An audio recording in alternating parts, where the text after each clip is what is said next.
Price the Lord. ദൈവത്തിൻ്റെ അതിപരിശുദ്ധമേറിയ നാമം വാഴ്ത്തപ്പെടുമാറാകട്ടെ. അനുഗ്രഹിക്കപ്പെട്ട നല്ല സമയത്തെ ഓർത്ത് കർത്താവിൻ്റെ മാനവും മഹത്വവും പുകഴ്ചയും അർപ്പിക്കുന്നു. നല്ല സമയം എൻ്റെ പ്രിയമുള്ളവരെ അഭിസംബോധനയിൽ കർത്താവ് ഒരുക്കിയ വിലപ്പെട്ട അവസരങ്ങളെ ഓർത്ത് കർത്താവിന് സ്തോത്രം ചെയ്യുന്നു. ഫെയ്ത്ത് ഇൻ ക്രൈസ്റ്റ് എന്ന യൂട്യൂബ് ചാനലിലൂടെ ദൈനംദിനം ദൈവവചനത്തെ പ്രസംഗിക്കുവാനും പ്രിയമുള്ളവർക്ക് വേണ്ടി പ്രാർത്ഥിക്കുവാനും കർത്താവ് ഒരുക്കുന്ന എല്ലാ അവസരങ്ങളെ ഓർത്ത് കർത്താവിന് സ്തോത്രം ചെയ്യുന്നു. പ്രിയമുള്ളവരെ, ഈ ഭൂമിയിൽ ജീവിക്കുമ്പോൾ ഒട്ടനവധി പ്രതിസന്ധികളിലൂടെയും പ്രയാസങ്ങളിലൂടെയും ആയിരിക്കാം ഒരുപക്ഷെങ്കിൽ നാം കടന്നു പോകുന്നത്. നമ്മുടെ പ്രയാസങ്ങൾ എന്തേ നമ്മുടെ ജീവിതത്തിൽ അടിക്കടി ഉയരുന്നത്, പ്രതികൂലങ്ങൾ എന്തേ ജീവിതത്തിൽ അടിക്കടി വരുന്നതെന്നൊരു ചോദ്യം ഒരുപക്ഷെങ്കിൽ നമ്മുടെ മുന്നിൽ കാണാം. വിശുദ്ധ വേദപുസ്തകത്തിൽ ഉൽപ്പത്തി പുസ്തകം 49 അധ്യായം അതിൻ്റെ 23-24 വേദഭാഗം ഇങ്ങനെയാണ് വായിക്കുന്നത്. വില്ലാളികൾ അവനെ വിഷമിപ്പിച്ചു, അവർ എയ്തു അവനോട് പൊരുതി, അവൻ്റെ വില്ല് ഉറപ്പോടെ നിന്നു. ദൈവത്തിന് സ്തോത്രം. വളരെ പരിചിതമേറിയ ഒട്ടനവധി പ്രസംഗങ്ങൾ കേട്ട ഒരു തിരുവചന ഭാഗമാണ് വായിച്ചു കേൾക്കുവാനിടയായി തീർന്നത്. ഈ തിരുവചനത്തിൽ എഴുതിയിരിക്കുന്നത് യോസഫ് എന്ന ദൈവമനുഷ്യൻ്റെ ജീവിത ചരിത്രത്തിൽ താൻ അനുഭവിച്ചു വന്ന പ്രതിസന്ധികളെക്കുറിച്ച് വളരെ വ്യക്തതയോടെ എഴുതിയിരിക്കുകയാണ്. ഇത് പറയുമ്പോൾ തന്നെ നാം ഇപ്പോൾ അനുഭവിച്ചു കൊണ്ടിരിക്കുന്ന കഴിഞ്ഞ കാലങ്ങളിൽ അനുഭവിച്ചു വരുന്ന പ്രതിസന്ധികളെയൊക്കെ ഊന്നൽ കൊടുത്ത് നമുക്ക് ചിന്തിക്കുമ്പോൾ ഒട്ടനവധി പ്രതികൂലങ്ങളും ഒട്ടനവധി പ്രതിസന്ധികളുമായിരിക്കാം നമ്മൾ ഫേസ് ചെയ്യേണ്ടി വന്നത്. Price the Lord. യോസഫിന് ഇവിടെ ഒരു ചോദ്യം ചോദിക്കാം. ഞാൻ അനുഭവിച്ച പ്രതിസന്ധികൾ എന്തിനായിരുന്നു? എൻ്റെ നേരെ ഇത്രയും അധികം പ്രതിസന്ധികൾ ഉടലെടുത്തതെന്തിനായിരുന്നു? Praise the lord. ചേട്ടന്മാരായ രൂബേനും ശിമയോനും ലേവിക്കും യഹൂദയ്ക്കും മറ്റാർക്കുമില്ലാത്ത അതേ പ്രതിസന്ധികളുടെ ഒരു നീണ്ട നിര എൻ്റെ ലൈഫിൽ മാത്രം എന്തുകൊണ്ട് വന്നു എന്ന് യോസഫിന് ചോദിക്കാനുണ്ട്. അതേ ചോദ്യം ഇന്നീ പ്രസംഗം പ്രസംഗിച്ചു കൊണ്ടിരിക്കുമ്പോൾ എന്നെ കേട്ടുകൊണ്ടിരിക്കുന്ന എൻ്റെ പ്രിയപ്പെട്ടവരുടെ ഹൃദയത്തിനകത്തും കാണും. എന്തിനാണ് ഈ പ്രതിസന്ധികൾ, അടിക്കടി ഈ പ്രതികൂലങ്ങൾ എന്തിനാണ്? Price the Lord. പ്രതികൂലങ്ങളുടെ ഒരു നീണ്ട നിരയാണ് ജീവിതത്തിലുടനീളം നാളിതുവരെ കണ്ടുകൊണ്ടിരിക്കുന്നത്. പ്രതികൂലങ്ങൾ മാറിയിട്ട് ഒന്ന് സമാധാനമായിട്ടിരിക്കാമെന്ന് കരുതി, പക്ഷെ സമാധാനം കിട്ടുന്നില്ല.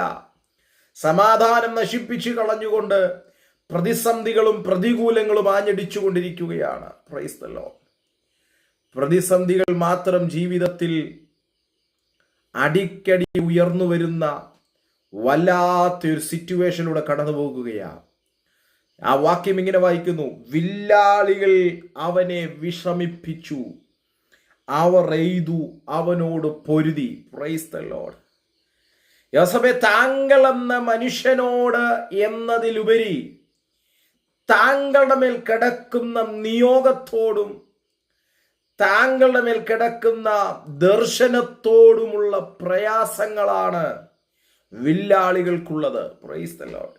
ഇന്നെൻ്റെ ശബ്ദം കേട്ടുകൊണ്ടിരിക്കുമ്പോൾ ചില വ്യക്തികളോട് അടിവരയിട്ട് പരിശുദ്ധാത്മാവ് സംസാരിക്കുന്നു. ഒരു പക്ഷെങ്കിൽ താങ്കളുടെ വ്യക്തിപരമായ ലൈഫിന് നേരെയാണ് ഈ പ്രതിസന്ധി എന്ന് ചിന്തിച്ചേക്കാം. നോ, അല്ല. താങ്കൾ കേട്ട വാക്തത്വവും താങ്കളുടെ തലമേൽ കിടക്കുന്ന നിയോഗങ്ങളും അസാധാരണകരമായതുകൊണ്ടാണ് ഈ പ്രതിസന്ധികൾ വില്ലാളികൾ വിഷമിപ്പിക്കാൻ വരുന്നത്. മറ്റാരോടുമില്ലല്ലോ ഈ പ്രതിസന്ധി, യോസഫിനോട് മാത്രമല്ലോ. തൻ്റെ കൂടെ നിൽക്കാൻ അതിനകത്ത് ഒരാൾ പോലുമില്ല. അതേ ജീവിതത്തിൽ സഹിക്കാൻ കഴിയാത്ത പ്രതിസന്ധികൾ നമ്മുടെ ജീവിതത്തിനും നേരെ അഴിച്ചുവിടുമ്പോൾ ഓർത്തോ, കൂടെ കാണാൻ ഒരു വ്യക്തികളും കാണത്തില്ല. Praise God. കൂടെ കാണുമെന്ന് നാം പ്രതീക്ഷിച്ചവർ പോലും മാറി നിൽക്കുന്ന സിറ്റുവേഷനുകൾ വന്നേക്കാം. Praise God. അതിൻ്റെ നടുവിലും വില്ലാളികൾ വിഷമിപ്പിക്കുമ്പോഴും അവർ എയ്ത് നമ്മെ പൊരുതുമ്പോഴും നമ്മുടെ വില്ല് ഉറപ്പോടെ നിർത്തുന്നൊരു ദൈവത്തിൻ്റെ കരമുണ്ട്. Praise God. അതേ പ്രിയമുള്ളവരെ, നമ്മുടെ വില്ലൊടിച്ചു കളയാൻ നാം ഇനി ഉയരാതെ വണ്ണം, നാം ഇനി എഴുന്നേൽക്കാതെ വണ്ണം നമ്മെ ആ മിശ്രോത്രം കിളിർത്തു വരുമ്പോൾ തന്നെ മണ്ണിട്ട് മൂടിക്കളയാൻ, അതിനെ അടർത്തിക്കളയാൻ പല പദ്ധതികളും പൈശാചിക മേഖലകൾ പലരെ ഉപയോഗിച്ച് ചെയ്യുമ്പോഴും അതിൻ്റെ നടുവിൽ നമ്മുടെ വില്ലുറപ്പോടെ നിൽക്കുമാറാക്കുന്ന ഒരു ദൈവത്തിൻ്റെ കരമുണ്ട്. Price the Lord. അവിടെ വായിക്കുന്നത്, യോസേപ്പേ, താൻ കണ്ട സ്വപ്നത്തോടും താങ്കൾ നാളുകളിൽ പ്രാപിക്കാനിരിക്കുന്ന, താങ്കളുടെ ലൈഫിൽ ദൈവം ചെയ്യുവാനിരിക്കുന്ന ദൈവപ്രവർത്തികൾക്കെതിരെയാണ് ഇപ്പോൾ അവർ വിഷമിപ്പിക്കുന്നത്, അവർ എഴുതുകൊണ്ടിരിക്കുന്നത്. അടിക്കടി പ്രതിസന്ധികളല്ലേ. പൊട്ടക്കിണർ മാറി, അപ്പൻ കൊടുത്ത അങ്കി വലിച്ചൂരിയെടുത്തു, അടിമച്ചന്തയിൽ വിൽക്കപ്പെട്ടു, തീർന്നില്ല. പൊത്തിഫേറിന്റെ ഭവനത്തിൽ ആ മിശ്രത്ര കഷ്ടത, അവിടുന്ന് കാരാഗ്രഹത്തിൽ എന്ന് വേണ്ട നീണ്ട കഷ്ടതയുടെ ഒരു നീണ്ട നിര ഇവിടെ കാണുകയാ. എന്തേ ഈ പ്രതിസന്ധിയുടെ പിന്നിലുള്ള ദൈവിക ഉദ്ദേശം? ഒറ്റ കാര്യമേ ഉള്ളൂ.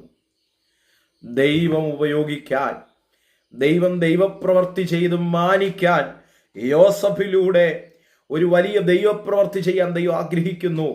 ഈ ശബ്ദം കേട്ടുകൊണ്ടിരിക്കുമ്പോൾ ചില അഭിഷക്തന്മാരെ, ചില ദൈവമക്കളെ, സഹോദരങ്ങളെ നോക്കി പരിശുദ്ധാത്മാവ് കൈമാറുന്നു. താങ്കൾക്ക് നേരെയല്ല, താങ്കളുടെ മേൽ കിടക്കുന്ന ദൈവിക നിയോഗത്തിന് നേരെ പൈശാചിക മേഖലകൾ, ഹീഡർ അജണ്ടകൾ ഒരുക്കുമ്പോൾ അതിനെ ജയിക്കാൻ ആ മിസ്തോത്രം മിണ്ടാതെ ഇരുന്ന് ഞാൻ ദൈവമെന്ന് അറിയുവാനുള്ള ഒരു മനോഭാവത്തിൽ, ആത്മനിയോഗത്തിൽ മുൻപോട്ട് പോകണം. ദൈവത്തിന് സ്തോത്രം. എന്നാൽ അടുത്ത വാക്യത്തിൽ, 22-ാം വാക്യത്തിൽ കാണുന്ന യോസഫ് ഫലപ്രദമായ വൃക്ഷമാണ്. അതുകൊണ്ടാണ് വില്ലാളികൾ വിഷമിപ്പിക്കുന്നത്. ഫലപ്രദമായ ഒരു വൃക്ഷത്തെ, ഫലത്തെ കേടുവരുത്താൻ, ആ ഫലമില്ലാതാക്കി കളയാൻ, ആ ഫലം നല്ലതുപോലെ മറ്റുള്ളവർ അനുഭവിക്കാതിരിക്കാൻ ചില വില്ലാളികൾ വിഷമിപ്പിച്ചെന്ന് വരാം. ചിലർ എഴുതു നമ്മളോട് പൊരുതി എന്ന് വരാം. അടുത്ത പദം പറഞ്ഞു നിർത്തുന്നു, എങ്കിലും എങ്കിലും എങ്കിലും ആ മിഷ്ടോത്രം, അവന്റെ വില്ല് ആ മിഷ്ടോത്രം ഉറപ്പോടെ നിന്നു. നാളിതുവരെ അനുഭവിച്ച പ്രതിസന്ധികൾ, നാളിതുവരെ ലൈഫിൽ കടന്നുകൂടിയ പ്രതികൂലങ്ങൾ, കണ്ട പ്രതിസന്ധികൾ, അതിനെ നോക്കി പരിശുദ്ധാത്മ പറയുന്നു, വില്ലാളികൾ വിഷമിപ്പിച്ചോട്ടെ, അവർ എഴുതോട്ടെ, അവർ പൊരുതിക്കോട്ടെ, തകർക്കുവാൻ കൂട്ടുകെട്ടുകൾ കൂട്ടിക്കോട്ടെ, എന്നാൽ വില്ലുറപ്പോടെ നിർത്തുന്നൊരു ദൈവത്തിന്റെ കരം ചലിക്കും. അതുകൊണ്ട് വളരെ പ്രാർത്ഥനയോടെ, ദൈവാശ്രയ ബോധ്യത്തോടെ, എൻ്റെ വില്ല് ഉറപ്പോടെ നിൽക്കും, അതിനെ തൊടാൻ ആർക്കും കഴിയത്തില്ല എന്നുള്ളൊരു ബോധ്യത്തോടെ ദൈവസന്നിധിയിൽ മുൻപോട്ട് പോകാം. കർത്താവ് വചനങ്ങളാൽ നമ്മെ ഏവരെയും അനുഗ്രഹിക്കട്ടെ. God bless you. Thank you.